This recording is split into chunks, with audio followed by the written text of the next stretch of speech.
સવારમાં છે બધા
આજે ગુજરાતમાં નવા મંત્રીમંડળને જે શપથવિધિ કાર્યક્રમ છે તે પૂર્ણ થઈ જવા પામ્યો છે। અલગ અલગ જે ખાતાઓની ફાળવણી છે તે પણ કરી દેવામાં આવી છે। તેને લઈને દાહોદ જિલ્લામાં પણ જે મંત્રીનું સ્થાન છે તે જાળવી રાખવામાં આવ્યું છે।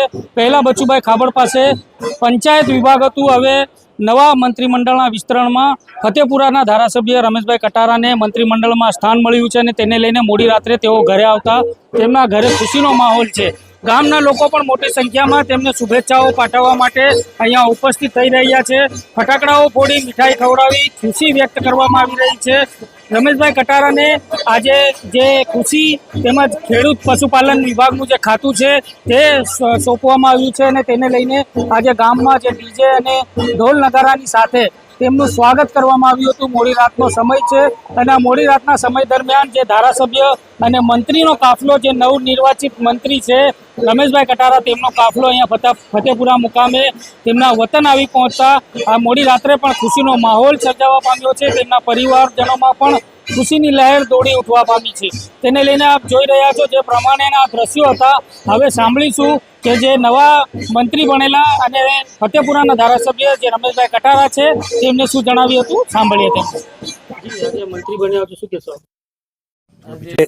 ગુજરાત રાજ્યની અંદર રાજ્ય કક્ષાના મંત્રી તરીકે જે શપથવિધિ લીધી અને દરજ્જો, જ્યારે શપથવિધિ વખતે અમારા દેશના વડાપ્રધાન નરેન્દ્ર મોદી સાહેબનો ખૂબ ખૂબ અભિનંદન પાઠવું છું અને જે કેન્દ્રના અધ્યક્ષ જેપી નડ્ડા સાહેબનો ખૂબ ખૂબ અભિનંદન પાઠવું છું। અમિત શાહ સાહેબનો પણ અભિનંદન પાઠવું છું। ગુજરાત રાજ્યના મુખ્યમંત્રીનો પણ અભિનંદન પાઠવું છું અને ગુજરાતના અધ્યક્ષ જગદીશભાઈ પંચાલ સાહેબનો ખૂબ ખૂબ અભિનંદન પાઠવું છું અને અમારા 129 ફતેપુરા વિધાનસભાની અંદર પ્રથમવાર જે મંત્રીનો દરજ્જો મળ્યો છે ત્યારે જે તો કોઈ લોકોના ખેડૂતોના હોય, અન્ય પ્રશ્નો હોય, પાણીના હોય, પીવાના હોય, કોઈ પણ પ્રશ્ન સરકાર સુધી જે સોલ્વ કરવા માટે દાહોદ જિલ્લાનું હું તત્પર રહીશ અને સારી રીતે કામગીરી નિભાવીશ। તો આપ જોઈ રહ્યા હતા જે પ્રમાણે ફતેપુરા વિધાનસભાના ધારાસભ્ય અને નવનિર્વાચિત મંત્રી રમેશભાઈ કટારાની ઘરે ખુશીનો માહોલ છે, તેમના ગામમાં ખુશીનો માહોલ છે। મોડી રાતનો સમય છે અને તેમના શુભેચ્છકો તેમને શુભેચ્છાઓ પાઠવવા માટે મોટી સંખ્યામાં અહીંયા ઢોલ નગારા તેમજ ડીજે લઈને ઉપસ્થિત રહેવા પામ્યા છે. આ વિડીયોને લઈને આપ શું કહેવા માંગો છો? કોમેન્ટ બોક્સમાં તમારી રાય જણાવશો. જો આપ અમને યુટ્યુબ ઉપર જોઈ રહ્યા છો તો ત્યાં અમારી ચેનલને સબસ્ક્રાઈબ કરો.